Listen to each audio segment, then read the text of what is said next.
First of all ನನಗೆ free coaching ಅನ್ನೋದೇ ಒಂದು ದೊಡ್ಡ ಇದಾಗ್ಬಿಟ್ಟಿತ್ತು. ಅಂದರೆ ನಮಗೆ ಬೇರೆ ಯಾವುದೇ ಆಧಾರ ಇರಲಿಲ್ಲ.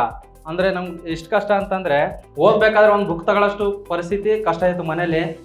ಬಟ್ ನನಗೆ ಸೋಷಿಯಲ್ ಹೆಲ್ಪರ್ ಕಡೆಯಿಂದ ಈ ಥರ ಒಂದು ಫ್ರೀ ಕೋಚಿಂಗ್ ಇರ್ತಂತ ಗೊತ್ತಾದ್ಮೇಲೆ ಅದಕ್ಕೆ ಅಂತಲೇ ನಾನು ಪ್ರಿಪೇರ್ ಮಾಡೋಕ್ಕೆ ಸ್ಟಾರ್ಟ್ ಮಾಡಿದೆ. ಯಾಕೆ ಅದನ್ನು ಯೂಸ್ ಮಾಡ್ಕೋಬಾರ್ದು ನಾನು ಅಂತ.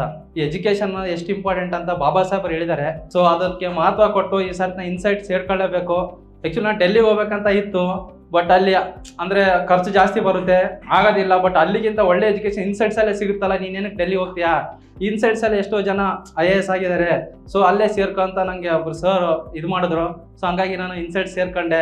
ಇನ್ಸೈಟ್ ಸೇರ್ಕೊಂಡ್ರೆ ಗೊತ್ತಾಯಿತು ಇಲ್ಲಿ ಡೆಲ್ಲಿಗಿಂತ ಏನು ಕಡಿಮೆ ಇಲ್ಲಪ್ಪ, ಇಲ್ಲಿನೂ ಚೆನ್ನಾಗಿದೆ. ಫ್ಯಾಕಲ್ಟಿ ಪ್ರತಿಯೊಂದೂ ಹೇಳ್ತಾರೆ, ನೀನು ಏನೇ ತಪ್ಪು ಮಾಡಿದ್ರು ಇಲ್ಲ ಹಂಗಲ್ಲ, ಪ್ರತಿಯೊಂದು ಗೈಡೆನ್ಸ್ ಮಾಡ್ತಾರೆ, ಪ್ರತಿಯೊಂದು ವೀಕ್ಲಿ ಟೆಸ್ಟ್ ಸೀರೀಸ್ ನಡೆಸ್ತಾರೆ. ನಿಮ್ಗೆ ಏನೇ ಡೌಟ್ ಸೆಷನ್ ಇದ್ರೂ ಎಲ್ಲ ಕ್ಲಿಯರ್ ಮಾಡ್ತಾರೆ. ಎಕ್ಸಾಮ್ ಕ್ಲಿಯರ್ ಮಾಡ್ತೀನಿ ಅನ್ನೋ ಒಂದು ಕಾನ್ಫಿಡೆನ್ಸ್ ನಂಗೆ ಬಂದಿದೆ. ರೀಸೆಂಟಾಗಿ ಹಲವಾರು ಎಕ್ಸಾಮ್ ಬರೆದಿದ್ದೀನಿ, ಅದರಲ್ಲಿ ನಾನು ಕ್ಲಿಯರ್ ಮಾಡ್ತೀನಿ ಅಂತ ಒಂದು ಆತ್ಮವಿಶ್ವಾಸ ಇದೆ. ಈ ಆತ್ಮವಿಶ್ವಾಸನ ಇನ್ನೂ ಜಾಸ್ತಿ ಮಾಡ್ಕೊಂಡು ಇಲ್ಲಿರೋ ಇನ್ನೂ ಸೋರ್ಸಸ್ನ ಇನ್ನೂ ಚೆನ್ನಾಗಿ ಯೂಸ್ ಮಾಡ್ಕೊಂಡು ನಾನು ಮುನ್ನಡೆದಿದ್ದೇನೆ. ನಾನು ಇನ್ಸೈಟ್ಸ್ಗೆ ಎಷ್ಟು ಧನ್ಯವಾದಗಳು ಕಡಿಮೆನೆ. ನಾವೊಂದು ವ್ಯಕ್ತಿತ್ವನ ನಾವು ರೂಪಿಸ್ಕೊಳ್ಳೋಕ್ಕೆ ಒಂದು ಪ್ಲಾಟ್ಫಾರ್ಮ್ ಬೇಕಂತಾರೆ, ಆ ವ್ಯಕ್ತಿತ್ವ ಕೊಡೋದೇ ನಮ್ಮ ಇನ್ಸೈಟ್ಸ್ IAS ಅಂತ ಹೇಳಕ್ಕೆ ಇಷ್ಟಪಡ್ತೀನಿ.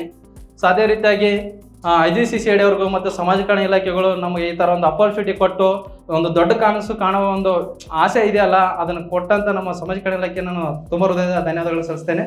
ಜೈ ಭೀಮ್, ಜೈ ಸಂವಿಧಾನ.